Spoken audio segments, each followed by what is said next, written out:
የክፍል 2 ትምህርታችንን እንቀጥላለን። በዚህ ክፍል 2 ላይ ክፍል 1 ያነበብነውን የመጽሐፍ ቅዱስ የምንባብ ክፍል ደግመን በማንበብ እንጀምራለን። የማቴዎስ ወንጌል ምዕራፍ 26 ከቁጥር 6 ጀምሮ በጌታ በኢየሱስ ስም አነባለሁ። ኢየሱስም በቢታንያ በለምጻሙ በስምዖን ቤት ሳለ አንዲት ሴት ዋጋው እጅግ የበዛ ሽቶ የሞላው የአልባስጥሮስ ብልቃጥ ይዛ ወደ እርሱ ቀረበች። በማዕድም ተቀምጦ ሳለ በራሱ ላይ አፈሰሰችው። ደቀ መዛሙርቱም ይህን አይተው ተቆጡና ይህ ጥፋት ለምንድን ነው? ይህ በብዙ ዋጋ ተሸጦ ለድሆች ሊሰጥ ይቻል ነበርና አሉ። ኢየሱስም ይህን አውቆ እንዲህ አላቸው፣ መልካም ሥራ ሰርታልኛለችና ሴቲቱን ስለምን ታውኳታላችሁ? ድሆች ሁልጊዜ ከእናንተ ጋር ይኖራሉና እኔ ግን ሁልጊዜ ከእናንተ ጋር አልኖርም። እርሷ ይህን ሽቱ በሰውነቴ ላይ አፍስሳ ለመቃብሬ አደረገች። እውነት እላችኋለሁ ይህ ወንጌል በዓለም ሁሉ በማናቸውም ስፍራ በሚሰበክበት እርሷ ያደረገችው ደግሞ ለእርሷ መታሰቢያ እንዲሆን ይነገራል ይላል።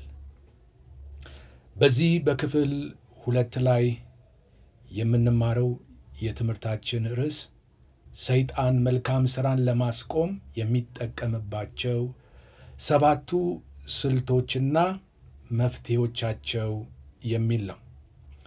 በመጀመሪያው ክፍል ማርያም ለጌታ ያደረገችው ነገር በሰው ዘንድ ትችትና ነቀፌታን ቢያስከትልባትም በእግዚአብሔር ፊት ግን ምን ያህል ውብና ክቡር የተባለ መልካም ሥራ እንደነበር ተመልክተናል። ነገር ግን በዛው በቢታንያ በለምጻሙ ስምዖን ቤት ውስጥ መልካም ሥራ ሲሰራ የማይወድ ሊያደናቅፍና ሊያስቆም የሚፈልግ ሌላ ኃይል ነበረ። ዛሬም እኔና እናንተ መልካምን ነገር ለማድረግ እግዚአብሔርን ለማምለክ በቅድስና ለመከተል ስንነሳ ጠላት ሰይጣን ይህንን መልካምን ነገር ለማድረግ ስንነሳ ዝም ብሎ አይመለከተንም። በሕይወታችን ውስጥ መልካም ሥራን ለመሥራት በተነሳን ቁጥር ፈተናና ችግር የሚገጥመን ከዚህ የተነሳ ነው። በዛሬው ክፍል 2 ትምህርታችን ሰይጣን መልካም ሥራ ለማስቆም የሚጠቀምባቸውን 7ቱን ስልቶቹንና መፍትሄዎቻቸውን እንመለከታለን። ሰይጣን መልካም ሥራን ለማስቆም ከሚጠቀምባቸው ስልቶች መካከል የማነሳው የመጀመሪያው የቅርብ ሰዎችን ትችትና ነቀፋን ይጠቀማል። በማቴዎስ 26 ቁጥር 8 ላይ ደቀ መዛሙርቱም አይተው ተቆጡና ይህ ጥፋት ለምንድን ነው ብለው ሲጠይቁ እንመለከታለን። በዚህ ቁጥር ላይ እንደምንመለከተው ማርያምን የተቿት የነቀፏትና የጮኹባት ሰዎች ፈሪሳውያን ወይም የአሕዛብ ወታደሮች ሳይሆኑ በኢየሱስ አጠገብ የነበሩ ደቀ መዛሙርት ናቸው። ሰይጣን መልካም ሥራህን ለማስቆም የሚጠቀመው የሩቅ ሰውን ሳይሆን በአጠገብህ ያሉትን የምታምናቸውንና የቅርብ የምትላቸውን ሰዎች በመጠቀም ነው። ሰይጣን በሩቅ ካሉ ሰዎች ይልቅ የምናምናቸውንና የቅርብ ሰዎችን የሚመርጥበት ዋነኛ ምክንያት በሩቅ ሆኖ ከሚተቸን የበለጠ የቅርብ በምንለው ሰው በኩል የሚወረወር የትችት ቀስት ልብን ሰብሮ ካሰብነው መልካም ነገር እንድንገታ የማድረግ ኃይል ስላለው ነው። ለዚህ መፍትሄው ትኩረታችንን የሰዎች ትችትና ነቀፌታ ላይ ሳይሆን ትኩረታችንን ማድረግ ያለብን በክርስቶስና ልናደርገው ልንፈጽመው ባሰብነው መልካም ሥራ ላይ ብቻ መሆን አለበት። ጌታ ኢየሱስ ክርስቶስ ማርያም ካደረገችው መልካም ነገር ተነስቶ ሰዎች በተቃወሟት በተቿት ጊዜ ወዲያውኑ ጣልቃ በመግባት ቁጥር 10 ላይ መልካም ሥራ ሰርታልኛለች በማለት የእርሷን ተግባር በማጽደቅ ሲነቅፏትና ሲተቿት የነበሩትን አታድክሟት በማለት ሲገሥጻቸው እንመለከታለን። ከሩቅም ይሁን ከቅርብ የምንሰማው የሰዎች ጩኸት፣ ነቀፋና ትችት የእግዚአብሔርን ፈቃድና ሐሳብ ከማድረግ እንዲያስቆመን መፍቀድ የለብንም። እግዚአብሔር አምላክ የተመሰገነ ይሁን። ሰይጣን መልካም ሥራን ለማስቆም ከሚጠቀምባቸው ስልቶች መካከል ሁለተኛው ነገር የባከነ እንደሆነ አስመስሎ ማቅረብ ነው። ደቀ መዛሙርቱ የሽቶውን መፍሰስ ያዩት እንደ አምልኮ በእግዚአብሔር ፊት እንደ ቀረበ የተወደደ መሥዋዕት ሳይሆን እንደ ጥፋት ወይም እንደ ብክነት ነበረ። ዛሬ ላይ በየዕለቱ የምናደርጋቸውን በሰው ዘንድ የሚያስነቅፉን በእግዚአብሔር ፊት ግን የተወደደ መሥዋዕትና መልካም ሥራ ሆነው የሚቆጠሩ ጌታን ማምለክ፣ የእግዚአብሔርን ሥራ በገንዘባችን ማገልገል፣ ለተቸገሩ ሰዎች ካለን ማካፈል፣ እነዚህንና ሌሎች መልካም ሥራዎችን ለመሥራት ስንነሳ ሰይጣን ነገር እየባከነ እንደሆነ እያሳየ ለመልካም ነገር ተነሳሽነት እንዳይኖረን ለማስቆም የሚችለውን ያህል ጥረት በማድረግ ትግል ያደርጋል። ይህ ስልት ለእግዚአብሔር የምትሰጠውን ጊዜ፣ ጉልበት፣ ገንዘብና ሕይወት ሳይቀር ሰይጣንና ዓለም እንደ ብክነት አድርገው እንዲታይህ ያደርጉሃል። ይህን ጊዜህን ለምን ለሌላ ነገር አትጠቀምበትም? ለምን ጊዜህን በቤተ ክርስቲያን አገልግሎት ታጠፋለህ? ብዙ የራስህ የሆነ ችግር እያለብህ ሌሎች ሰዎችን ለምን ታግዛለህ? የሚሉ በርካታ የሐሳብ ጦርነቶችን ከፍቶ መልካም ሥራን እንዳይሰሩ ያስቆማቸው በርካቶች ናቸው። ለዚህ መፍትሔው ለእግዚአብሔርም ይሁን በሰዎች ሕይወት ላይ የምንዘራው ማንኛውም መልካም ነገር ሁሉ ኢንቨስትመንት እንጂ ብክነት አለመሆኑን ማወቅ ያስፈልጋል። ማርያም ያፈሰሰችው ሽቶ አልባከንም። እስከ ዛሬ ድረስ ወንጌል በሚነገርበት ስፍራ ሁሉ የዚያ ሽቶ መዓዛ ወይም መልካም ሥራው በዓለም ሁሉ እየተነገረ ይገኛል። መልካም ሥራን ስናደርግ መልካም ያደረግንላቸው ሰዎች ቤተሰቦቻቸውን ጭምር እግዚአብሔርን ያከብራሉ፣ ስለ እኛም በእግዚአብሔር ፊት ይጸልያሉ። በሁለተኛ ቆሮንቶስ ምዕራፍ 9 ከቁጥር 13 እስከ 15 ላይ እንዲህ ይላል፣ በዚህ አገልግሎት ስለተፈተናችሁ በክርስቶስ ወንጌል በማመናችሁ ስለሚሆን መታዘዝ እነርሱንና ሁሉንም ስለምትረዱበት ልግስና እግዚአብሔርን ያከብራሉ። ራሳቸውም ስለ እናንተ ሲያማልዱ በእናንተ ላይ ከሚሆነው ከሚበልጠው ከእግዚአብሔር ጸጋ የተነሣ ይናፍቋችኋል። ስለማይነገረው ስጦታው እግዚአብሔር ይመስገን በማለት ይናገራል። ሰይጣን መልካም ሥራን ለማስቆም የሚጠቀምባቸውን ነገሮች ስንመለከት ሦስተኛው የሐሰት ምጽዋትና የሰብአዊነት ጭንብልን ማልበስን ነው። በቁጥር 9 ላይ ይህ እጅግ በብዙ ዋጋ ተሸጦ ለድሆች ሊሰጥ ይቻል ነበርና በማለት የተናገሩትን ቃል ልብ ማለት ያስፈልጋል። በዮሐንስ ወንጌል ምዕራፍ 12 ቁጥር 6 ላይ ይህንን የተናገረው ይሁዳ ለድሆች አዝኖ ሳይሆን ሌባ ስለነበረ እንደሆነ ይነግረናል። እዚህ ላይ የጠላትን ስልት ስንመለከት ሰይጣን መንፈሳዊና ቀጥተኛ አምልኮን በሌላ በጎ በሚመስል ማኅበራዊ ተግባራት ለመተካት ይሞክራል።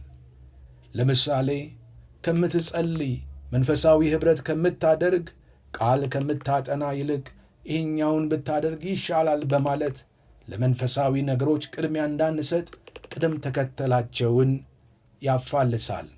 መፍትሄው ቅደም ተከተልን ጠብቆ የመኖር የሕይወት መርህን መከተል ነው።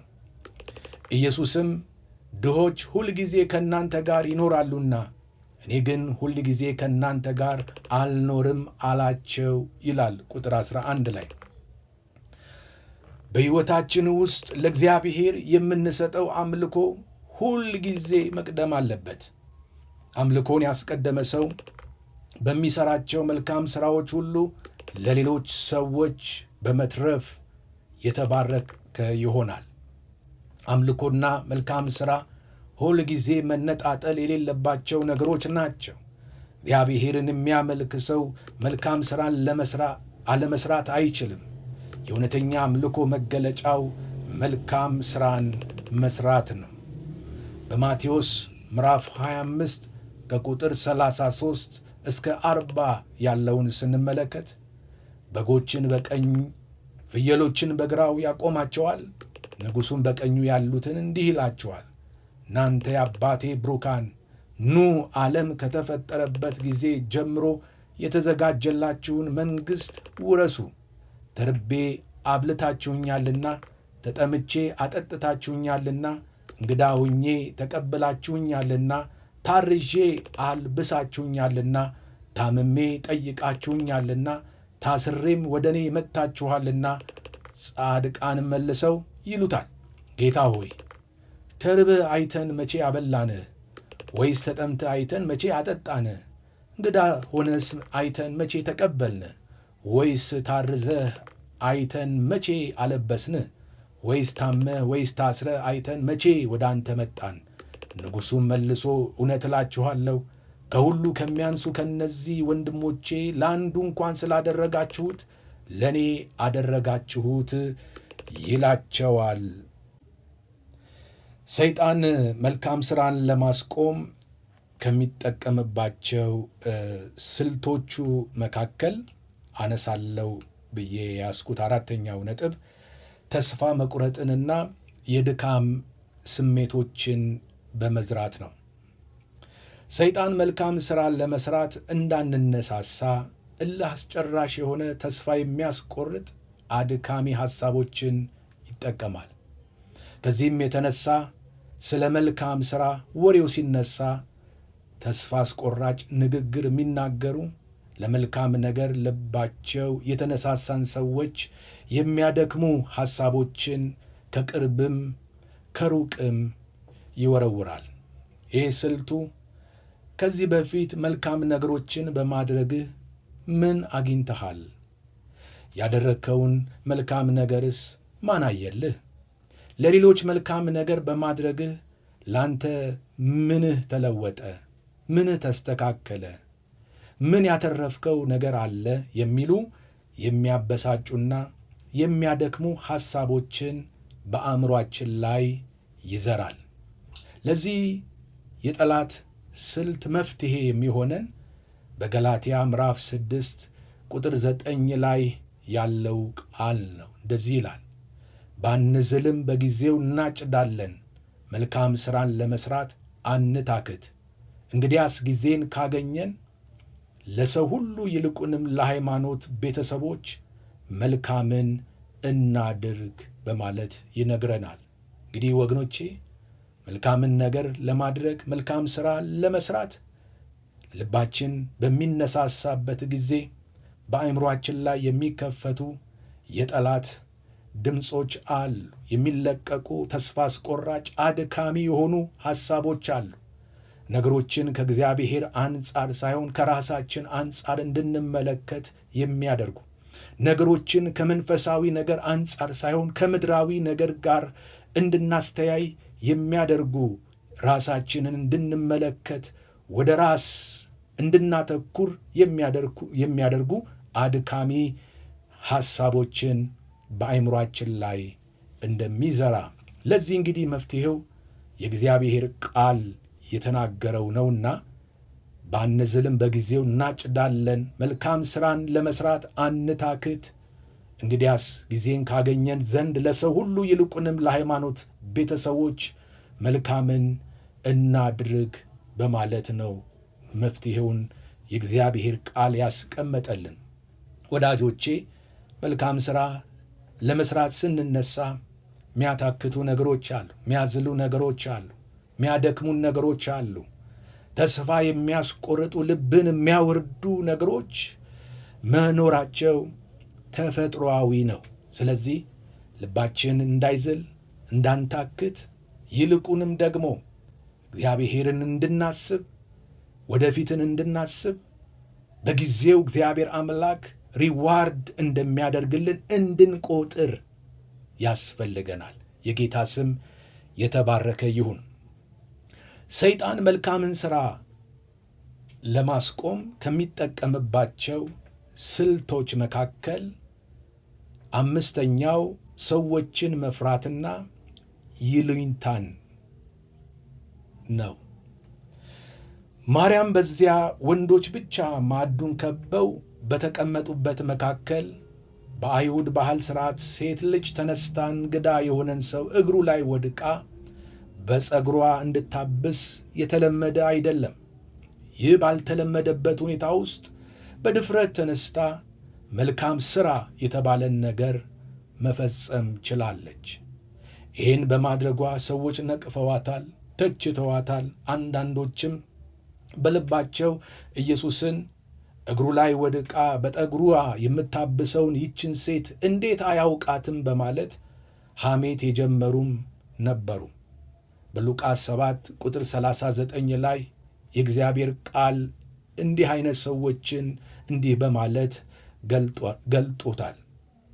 የጠራው ፈሪሳዊውም አይቶ ይህስ ነቢይ ቢሆን ይህች የምትዳስሰው ሴት ማን እንደሆነች እንዴትስ እንደነበረች ባወቀ ነበር፣ ኃጢአተኛ ናት ብሎ በልቡ አሰበ ይላል። አያችሁ ወገኖቼ፣ ሴትየዋ ያደረገችው ነገር ከምን አንጻር እንዳደረገች ስላልገባው ለምጻሙ ሰው ይህንን ቃል እንደተናገረ እንመልከት ወገኖቼ። ኢየሱስን ሲጠራው በልቡ ያሰበው ነቢይ ነው፣ ሁሉን ነገር ያውቃል ብሎ አስቦ ሊሆን ይችላል።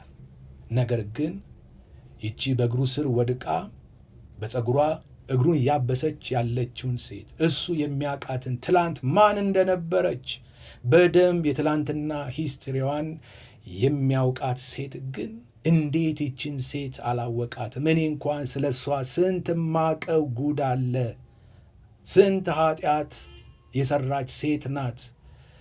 ይህ ሰውዬ ነቢይ መስሎኝ ነበረ፣ ግን እንዴት አያውቃትም በማለት እንደተሰናከለበት እናያለን ወገኖቼ። የዚህ ስልት ሰይጣን ሰዎች ምን ይሉኛል የሚል ፍርሃትን በመልቀቅ እግዚአብሔር የሰጠንን ራእይና በጎ ነገር የማድረግ ፍላጎታችንን እንድንቀብረው ያደርገናል። ለዚህ መፍትሄው የእግዚአብሔር ቃል በምሳሌ 29 ቁጥር 25 እና ገላትያ 1:10 ላይ የሚለውን ማየት ነው። ምሳሌ 29 ቁጥር 25 ምንድን ነው የሚለው?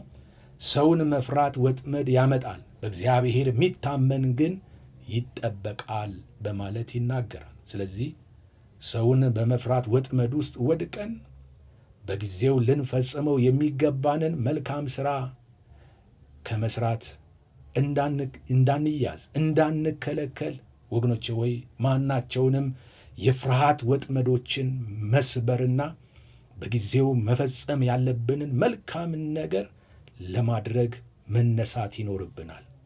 በገላትያ ምዕራፍ 1 ቁጥር 10 ላይ ደግሞ ሰውን ወይስ እግዚአብሔርን አሁንሽ ያሰኛለሁን? ወይም ሰውን ደስ ላሰኝ እፈልጋለሁን? አሁን ሰውን ደስ ባሰኝ የክርስቶስ ባሪያ ባልሆንኩም ነበር ይላል።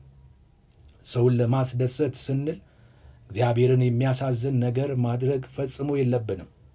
ሰውንም በመፍራት ደግሞ እግዚአብሔርን ደስ የሚሰኝበትን ነገር ከማድረግ ወደ ኋላ ማለት የለብንም።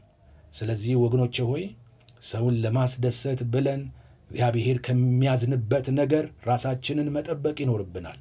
እንደዚሁም ደግሞ ሰውን በመፍራት እግዚአብሔር ደስ የሚሰኝበትን የሚከበርበትን ነገር ከማድረግ ወደ ኋላ ማፈግፈግ የለብንም። እግዚአብሔር አምላክ የተመሰገነ ይሁን። ሌላው ሰይጣን መልካም ሥራ ለማስቆም ከሚጠቀምባቸው ስልቶቹ መካከል ስድስተኛው የልብ ንጽሕና ወይም የቅንነት ጉድለትን ይጠቀማል። ይሁዳ ስለ ድሆች የተናገረው ንግግር ከንጹሕ ልብ የወጣ ሳይሆን ከስግብግብነትና ከራስ ወዳድነት የመነጨ ነበረ። እዚህ ላይ ወገኖቼ ከአንዳንድ ሰዎች ንግግር ጀርባ ያለውን መንፈስ መረዳት ካልቻልን በቀላሉ በሰይጣን ልንታለል እና የተቀበልነውን ሐሳብ የእግዚአብሔርን ነገር ልንጥል እንችላለን። ኢየሱስ ክርስቶስ ተልእኮውን እንዳይፈጽም የጴጥሮስን ንግግር እንዴት ጠላት እንደተጠቀመበት በማቴዎስ ምዕራፍ 16 ከቁጥር 21 እስከ 23 ላይ እንዲህ ተጽፏል። ከዚያን ቀን ጀምሮ ኢየሱስ ወደ ኢየሩሳሌም ይሄድ ዘንድ ከሽማግሌዎችና ከካህናት አለቆች ከጻፎችም ብዙ መከራ ይቀበልና ይገደል ዘንድ በሦስተኛውም ቀን ይነሣ ዘንድ እንዲገባው ለደቀ መዛሙርቱ ይገልጥላቸው ጀመር። ጴጥሮስም ወደ እርሱ ወስዶ አይሁንብህ ጌታ ሆይ፣ ይህ ከቶ አይድረስብህ ብሎ ሊገሥጸው ጀመረ። እርሱ ግን ዘወር ብሎ ጴጥሮስን ወደ ኋላዬ ሂድ አንተ ሰይጣን፣ የሰውን እንጂ የእግዚአብሔርን አታስብምና እንቅፋት ሆነህብኛል አለው ይላል። እዚህ ላይ እንግዲህ የጠላትን ስልት ስንመለከት ሰይጣን አብዛኛውን ጊዜ መልካም ሥራችንን ሙሉ በሙሉ ማስቆም ካልቻለ ሥራውን የምንሠራበትን ምክንያት ወይም ደግሞ ውስጣዊ ሞቲቫችንን ያበላሻል። ለሰዎች ክብር፣ ለዝና ወይም ለራስ ጥቅም እንድንሠራ በማድረግ ይቀይረውና ከተልኳችን በመሳት ከእግዚአብሔር ዘንድ የምናገኘውን ዋጋና ብድራት ያሳጣናል።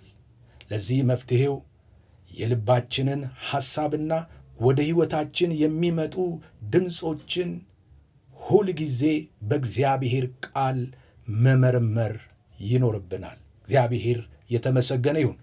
ሰይጣን መልካም ሥራዎችን ለማስቆም ከሚጠቀምባቸው ስልቶች መካከል ሰባተኛውና የመጨረሻው የጊዜ መግደልና ነገ የማለት በሽታዎችን ነው። የጊዜ መግደልና ነገ አደርገዋለሁ፣ ነገ ፈጽመዋለሁ፣ ነገ ሰራዋለሁ የሚሉ በሽታዎች አሉ ወገኖቼ። ማርያም የኢየሱስን ሞት አስቀድማ ተረድታ ስለነበር ስለዚህ በሕይወት እያለ ሽቶን አፈሰሰችለት። ከሞተ በኋላ ግን ኢየሱስን ሽቶ ለመቀባት በሌሊት ተዘጋጅተው የመጡ ሴቶች ፈልገው ሊያገኙት እንዳልቻሉ በሉቃስ ምዕራፍ 24 ከቁጥር 1 እስከ 3 ላይ እንዲህ በማለት ተጠቅሷል። እንዲህ ይላል፣ ነገር ግን ከሳምንቱ በመጀመሪያው ቀን ያዘጋጁትን ሽቶ ይዘው ከእነርሱም ጋር አንዳንዶቹ ወደ መቃብር እጅግ ማልደው መጡ። ድንጋዩም ከመቃብሩ ተንከባሎ አገኙት። ገብተውም የጌታን የኢየሱስን ሥጋ አላገኙም በማለት ይናገራል። እዚህ ላይ ወገኖቼ ሆይ ነገ አደርገዋለሁ፣ ነገ ፈጽመዋለሁ የሚለው የጠላት የማዘናጊያ የማታለያ ስልቱ ሰይጣን በቀጥታ መልካም ሥራ አትስራ ሊለን አይችልም። በጣም ጥሩ ሐሳብ ነው። ነገር ግን ነገ ትሠራዋለህ፣ ስትበለጽግ፣ ሕይወትህ ሲለወጥ፣ ነገር ሲስተካከል፣ ገቢ ሲያድግ ታደርገዋለህ። እንደውም አሁን ጥሩ የምትሠራበት የምትሮጥበት ዕድሜ ላይ ነው ያለው። ይህንን ዕድሜህን ለራስህ ልፋ፣ ለቤትህ ሩጥ፣ ዕድሜ ሲገፋ ወደፊት ታገለግላለህ በማለት ትክክለኛውን ጊዜ እንድናልፍ ሰዓቱን እንድንተላለፍ ያደርጋል። ለዚህ መፍትሔው ዛሬን በአግባቡ መጠቀም ነው። ማርያም በጊዜው ያደረገችው መልካም ሥራ ለቀብሬ አስቀድማ አድርገዋለች በማለት ቁጥር 12 ላይ ተጠቅሷል። እኔና እናንተ ወዳጆቼ እድሉ እስካለን ድረስ ዛሬውኑ ወገኖቼ በተሰጠን ጸጋና እግዚአብሔር በሚሰጠን እድል ሁሉ ተጠቅመን መልካም ሥራን ለመፈጸም የተዘጋጀን መሆን አለብን። ወደ ማጠቃለያ ስንመጣ ተወደዳችሁ የዚህ አገልግሎት ተከታታይ ቤተሰቦቼ መልካም ሥራ በእግዚአብሔር ፊት ውብና የተከበረ ነው።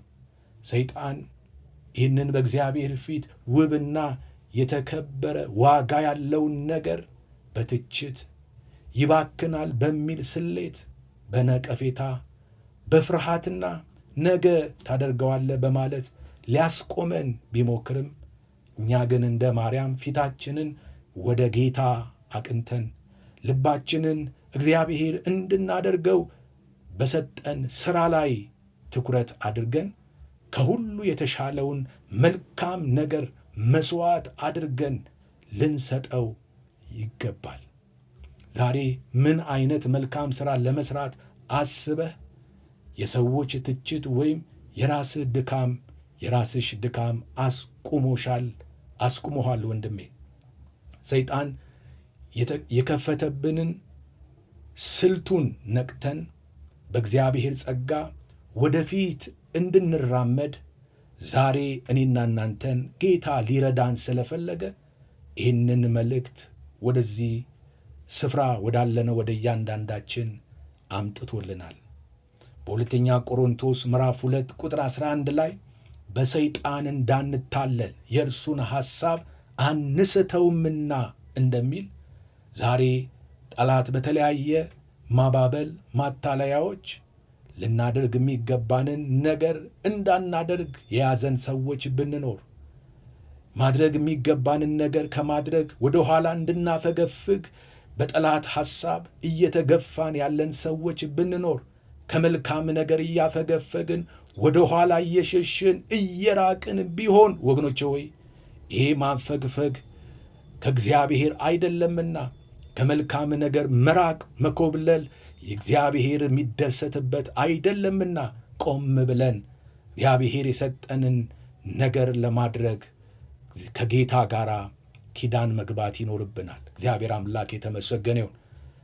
በዚህ በተማርነው ትምህርት ላይ ያለው ቁልፉ ቃል በቁጥር 13 ላይ ያለው ነው። ምንድን ነው የሚለው?